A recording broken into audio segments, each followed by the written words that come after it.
एनएमसीडी में Delhi municipal corporation के अंदर अमित शाह जी ने 40,000 डेली वेजर को खुद अपने हाथों से नियुक्ति पत्र बांटे, रेगुलाइजेशन के आर्डर बांटे। वो उनके लिए बजट कहाँ से आ गया? जम्मू कश्मीर वालों के लिए बजट कहाँ चला गया?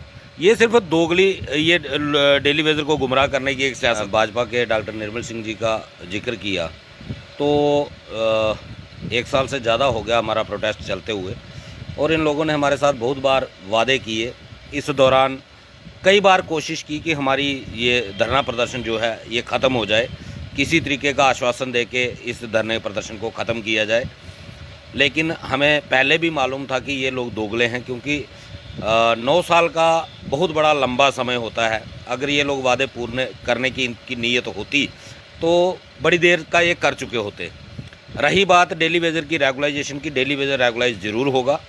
भारतीय जनता पार्टी नहीं करेगी, कोई दूसरी और पार्टी करेगी, क्योंकि कई पार्टियों ने करके बताया है। जैसे हमारे साथ पंजाब बॉर्डर स्टेट है, बिल्कुल, और पंजाब के अंदर अभी आम आदमी पार्टी की एक शराबी, जिसको बीजेपी वाले शराबी सीएम कहते हैं, एक शराबी की सरकार है। लेकिन उस शराबी ने 19,500 लोगों को इस वक्त तक रेगुलराइज कर दिया है, और 9,000 प्लस लोगों की लिस्ट जो है वो उसके ऊपर काम कर रहे हैं।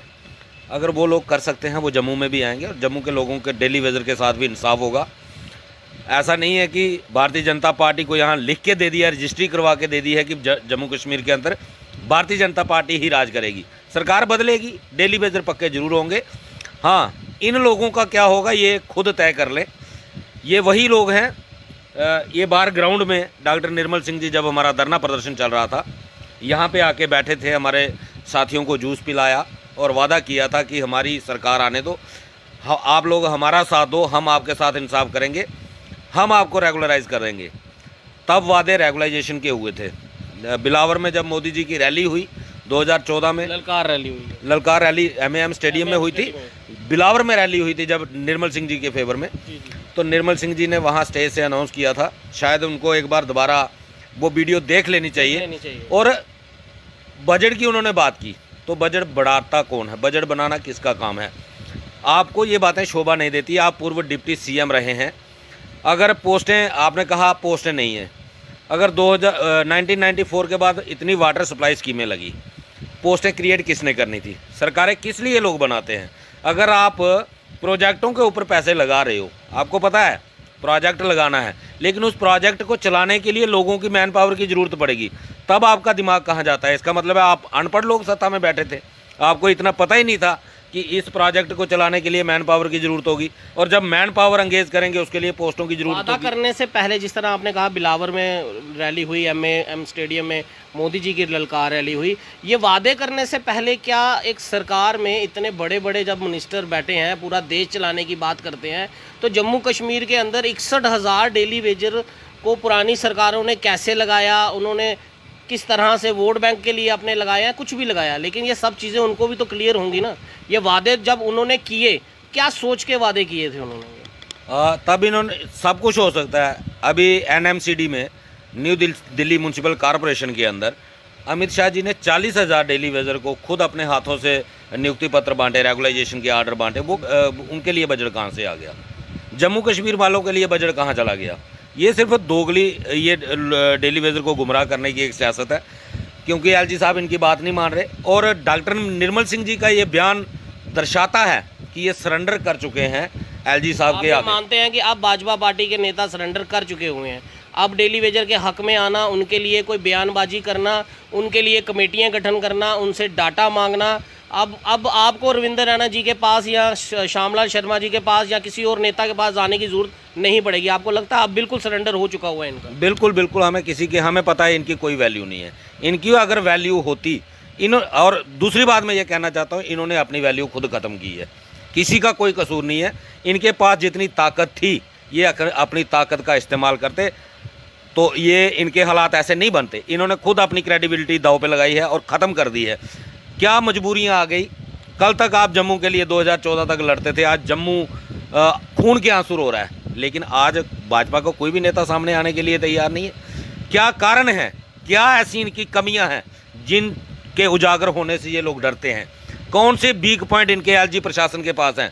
इनको सब आप दबी जुबान से जब भी आप तक कैमरा इनसे पूछो, ये खुद कहेंगे कि एलजी साहब हमारा बेड़ा गर्क कर रहे हैं। ये खुद कहेंगे अरुण मेहता साहब हमारा बेड़ा गर्क कर रहे हैं। ये खुद कहेंगे कि एडमिनिस्ट्रेशन हावी हो चुकी है। अगर एडमिनिस्ट्रेशन हावी हो चुकी है, आपकी क्या कमियां हैं एडमिनिस्ट्रेशन के पास जो आप उनके सामने खुल के बोल नहीं सकते? आप जनता की आवाज़ नहीं उठा सकते? मैं एक चीज़ कहना चाहता हूँ, जनता ने आपको यहाँ तक पहुँचाया था, जनता ने ये कुर्सियाँ आपको दी थी। आज आप जनता से दूर कट गए हो, जनता भी आपसे कट चुकी है। ये आपने खुद देख भी लिया। हर जगह जहाँ मर्जी जाओ आज बीजेपी के मुर्दाबाद के नारे लग रहे हैं। कारण क्या है? कारण यही है कि इन लोगों को लोगों ने बहुत उम्मीद के साथ वोट दिया था कि ये लोग हमारे साथ इंसाफ करेंगे, लेकिन ये फेल साबित हुए।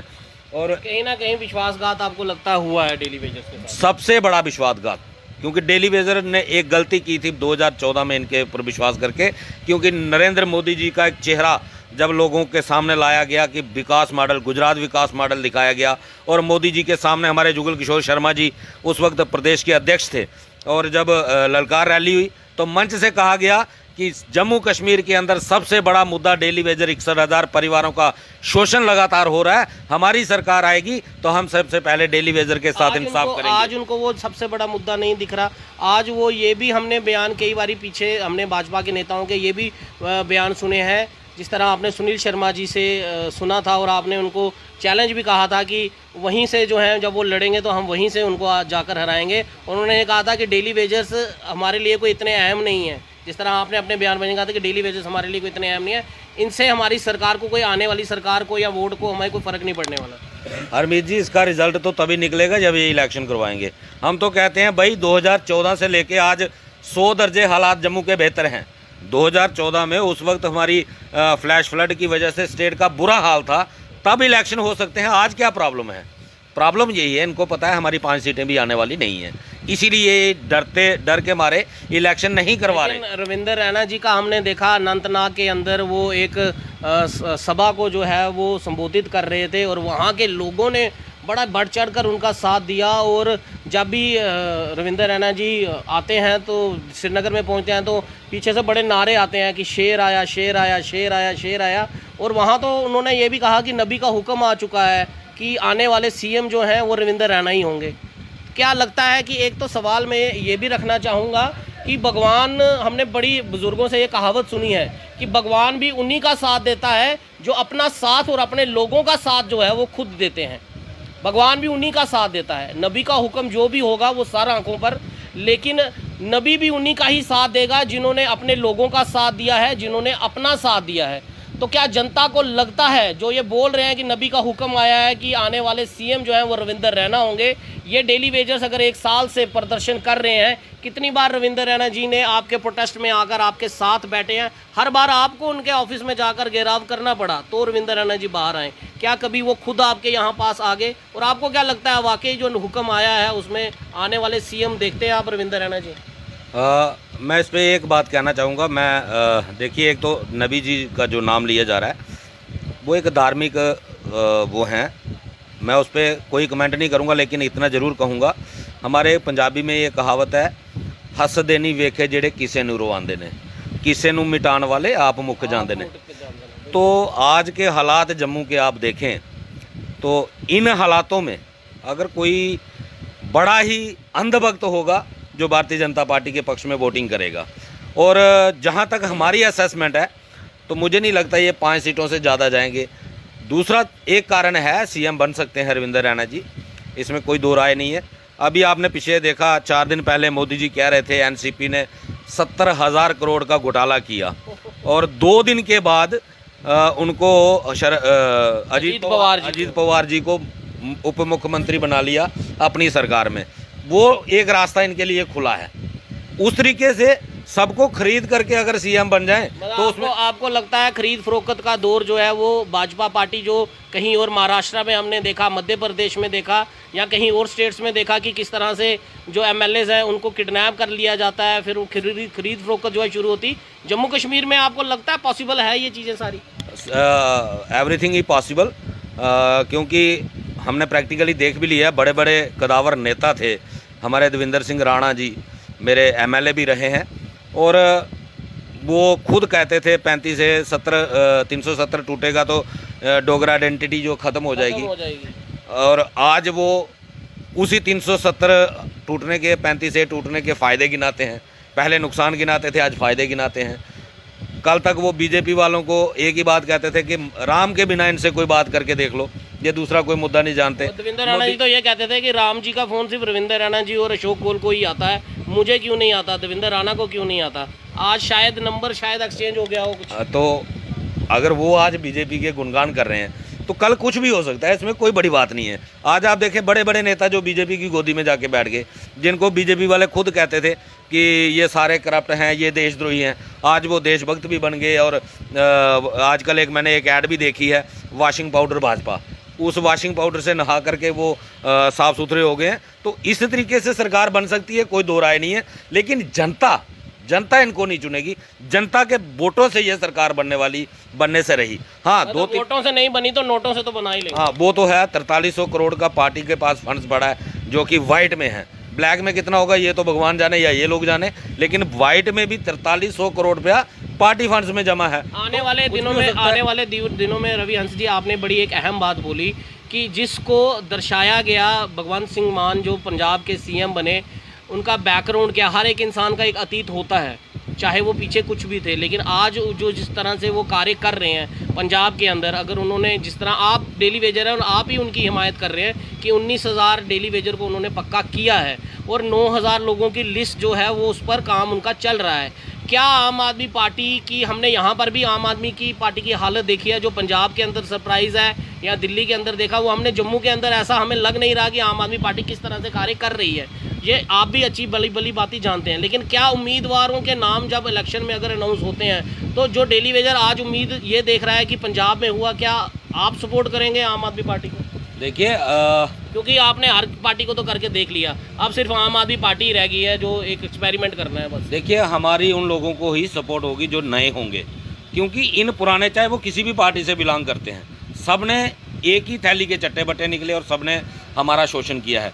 जरूरी नहीं है कि आम आदमी पार्टी का आज यहाँ पे स्ट्रक्चर नहीं है तो इन फ्यूचर समय में ना हो। बनेगा नहीं, बन सकता है। और आज अभी भी बीजेपी के पास मौका है। मैं एक बार फिर कहना चाहता हूँ, हमें किसी से कोई पॉलिटिकल दुश्मनी नहीं, हमने इलेक्शन कंटेस्ट नहीं करनी, हमें सिर्फ और सिर्फ हमारा मकसद है रेगुलाइजेशन। बीजू जनता दल नवीन पटनायक, उन्होंने 60,000 62,000 लोगों को परमानेंट कर दिया। अशोक गहलोत ने 57,000 लोगों को राजस्थान में परमानेंट कर दिया। की सरकार में सुक्खू सरकार ने पुरानी पेंशन लागू कर दी। अगर वो लोग अपने एम्प्लॉयज़ को दे सकते हैं, इनको क्या तकलीफ है? ठीक है, ये बड़े बड़ी सवाल आता है जी, देशभक्ति, देश डूब जाएगा अगर पुरानी पेंशन लागू कर देंगे या इन लोगों को पक्का कर देंगे, बजट पे नुकसान हो जाएगा। भाई ठीक है, आप भी देशभक्ति के लिए एक काम कर दो। आपके जितने भी नेता हैं, एमपी हैं, एमएलए हैं, डीडीसी हैं, बीडीसी हैं, सबकी सैलरी बंद कर दो, सभी लोग देश की सेवा करो। हम रेगुलाइजेशन छोड़ देंगे, हम तो राष्ट्रभक्त बनेंगे, तभी तो देशभक्त बनेंगे। पहले अपनी राष्ट्रभक्ति का सबूत दो। आप भी एक ऑर्डर कर दें, मोदी जी आज ही ऑर्डर कर देंगे, सभी एमपी, सभी एमएलए, सभी डीडीसी, सभी कारपोरेट तक तनख्वाह नहीं लेंगे। 1 साल नहीं, बिल्कुल छोड़ दो। आप तनख्वाह नहीं लोगे, हम रेगुलाइजेशन छोड़ देंगे, हम लिख के दे देंगे हमारी रेगुलाइजेशन रहने दो, लेकिन आप लोग पेंशनें छोड़ दो, अपनी सैलरी छोड़ दो। आप तो देशभक्ति करने के लिए, लोगों की सेवा के लिए सत्ता में आए थे, लेकिन आज 3-3, 4-4 लाख रुपए सैलरियाँ ले रहे हो, 50-50 हज़ार चाय का खर्चा लेते हो लोगों को चाय पिलाने के लिए। किसको चाय पिलाते हो? आपके दरवाजे में कोई आता नहीं, आप किसी से मिलते नहीं, चाय किसको पिलाते हो? कहाँ जाता है वो 50,000? अपने लिए देशभक्ति बाकी वाले करें, और आप कौन सी देशभक्ति कर रहे हो? ये दोगली नीति भाजपा की अब चलेगी नहीं। इनको जितनी जल्दी समझ जाएंगे बेहतर होगा।